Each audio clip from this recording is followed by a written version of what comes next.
वंदे मातरम। इस पुस्तक में आज हम पढ़ेंगे, उनको मैंने सदा उपराम और साक्षी अवस्था में रहते देखा। इस विषय पर ब्रह्मा कुमारी सत्यवती बहन, जो आसाम के तिनसुकिया सेवा केंद्र की निमित्त संचालिका है, संतरी दादी जी के साथ कोलकाता में लगभग 6 सालों तक रही। उन्होंने दादी संतरी जी में क्या देखा, उसका वर्णन इस प्रकार करती है। अलौकिक पालना। क्लास में आने वाले सभी भाई बहनों को वे ऐसी पालना देती थी कि सहयोगी भी बाबा के वारिस बन जाते थे और उनमें यज्ञ के प्रति स्नेह और जिम्मेवारी की भावना जागृत हो जाती थी। क्लास में आने वाला स्टूडेंट भी यह समझता था कि सिर्फ लौकिक घर ही मेरा नहीं है, बल्कि बाबा का घर मधुबन महायज्ञ भी मेरा है और उसके प्रति मेरी भी कुछ जिम्मेवारियाँ हैं। उनकी पालना में एक तरह का अलौकिक अपनापन रहता था, इसीलिए आने वाले जिज्ञासुओं में बाबा के प्रति निश्चय जल्दी बैठ जाता था। इकोनॉमी का संस्कार। संतरी दादी में कम खर्च बालानशीन का संस्कार बहुत सशक्त था। जब भी ब्रह्मा भोजन बनाना होता था तो उसके लिए सामान दुकान से पहले ही नहीं मंगाती थी। क्लास में आने वाली माताएं भाई जो सामान लाकर देते थे, उनको देखने के बाद ही आवश्यक सामानों को मंगाती थी। उनमें इकोनॉमी का संस्कार बहुत था। उनकी कोशिश यही रहती थी कि खरीदारी न हो या कम से कम हो। कोलकाता की भंडारी को भी वे ही संभालती थी। मधुबन यज्ञ के लिए बहुत सी चीज़ें जैसे कि कपड़े एवं अन्य सामान की खरीदारी भी कोलकाता से ही होती थी।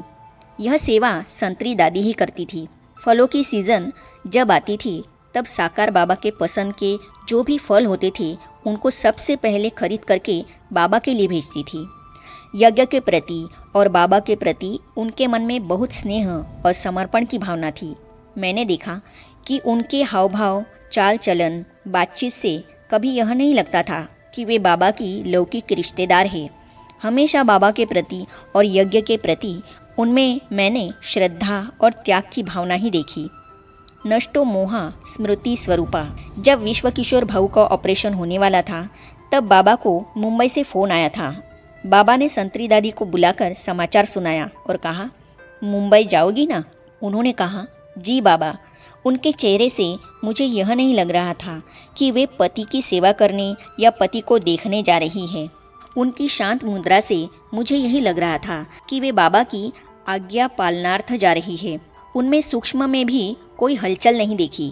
वे हर तरह से सर्वलौकिक संबंधियों से नष्टो मोहा थी। इसका मैंने कई बार अनुभव किया है। वे बहुत सादा जीवन बिताती थी। खाने पीने पहनने में भी कोई आसक्ति नहीं थी। यज्ञ से जो वस्तु मिलती थी उसी का केवल प्रयोग करती थी। उनके कपड़े भी कोई ऊंचे दर्जे के नहीं होते थे, वही साधारण सूती साड़ियाँ। कपड़ों को वे बहुत ध्यान से संभालती थी। उनको कहीं दाग लगने नहीं देती थी। वे सफाई को बहुत महत्व देती थी। उनका हर एक काम परफेक्ट और एक्यूरेट होता था। बाबा का भी उन पर बहुत फेथ था। जब वे मधुबन में रहती थी तब बाबा उनसे कहते थे कि बच्ची, फलानी बच्ची का ध्यान रखना। तो संतरी दादी उस बहन या भाई के पास जाकर रोज़ पूछती थी कि आपको कोई चीज़ की ज़रूरत है, बताओ आपको क्या चाहिए। ऐसे भी किसी को किसी चीज़ की ज़रूरत है तो तुरंत ले जाकर दे देती थी या उसकी खटिया पर रख देती थी। बाबा को भी संतरी दादी पर बहुत फेथ था। दादी से प्रश्न पूछा, क्या वे क्लास कराती थी?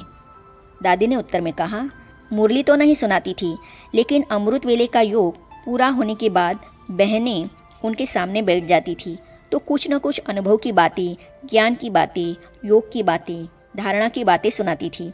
सप्ताह में एक बार माताओं की क्लास कराती थी। अपने अनुभव और यज्ञ इतिहास सुनाकर उनको हल्का कर देती थी। दीदी से प्रश्न पूछा, उनका व्यक्तिगत पुरुषार्थ कैसा था? दीदी ने उत्तर में कहा, अमृत वेले योग का उनका टाइम एकदम एक्यूरेट था। 3:30 बजे उठती थी, उसके बाद योग में जाती थी। योग के बाद स्नान आदि करके अपने लिए मुरली का अध्ययन करती थी।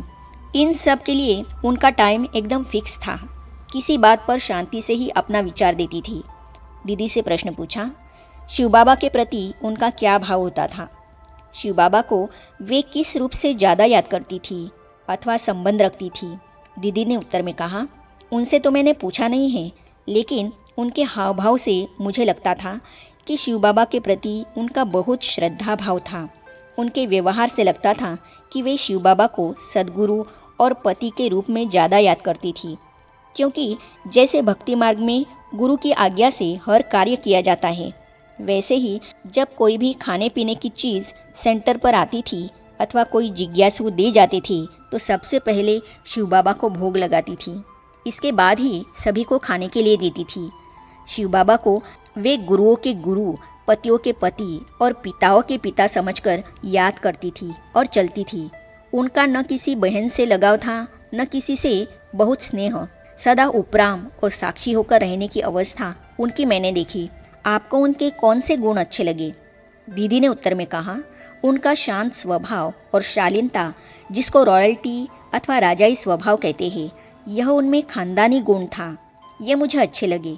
हर वचन, हर कर्म उनके बहुत रॉयल थे। सामने वाले को उनका व्यवहार देखकर लगता था कि ये बहुत ऊंचे खानदान की है। दीदी से प्रश्न पूछा, खाने पीने में उनको क्या पसंद था? दीदी ने उत्तर में कहा, खाने पीने में वे बहुत नाजुक थी। उनको हर चीज़ पसंद नहीं आती थी। वे बहुत कम खाती थी। ऐसी वैसी सब्जी नहीं खाती थी। उनको स्वच्छता बहुत पसंद थी, इसीलिए स्वच्छता से खाना बनाना पसंद करती और उसी का सेवन करती थी। उदाहरण के तौर पर अगर भोग के बर्तन में थोड़ा सा कहीं दाग दिखाई पड़ जाता तो वे उसमें भोग नहीं लगाती थी। भोग की टेबल हो या भोजन की टेबल हो, उसमें कहीं कुछ गंदगी हो तो उसको वे इस्तेमाल नहीं करती थी।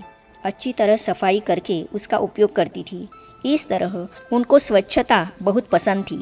उनके कपड़ों की अलमारी को देखने पर ऐसा लगता था कि अभी अभी सफाई करके उनको सेट किया गया है। इतनी वे अनुशासित, हिसाब किताब में तो वे एकदम एक्यूरेट थी। एक पैसे का भी फर्क नहीं होता था। हिसाब के बारे में वे कभी कोई समझौता नहीं करती थी। हिसाब माना हिसाब, एक्यूरेट।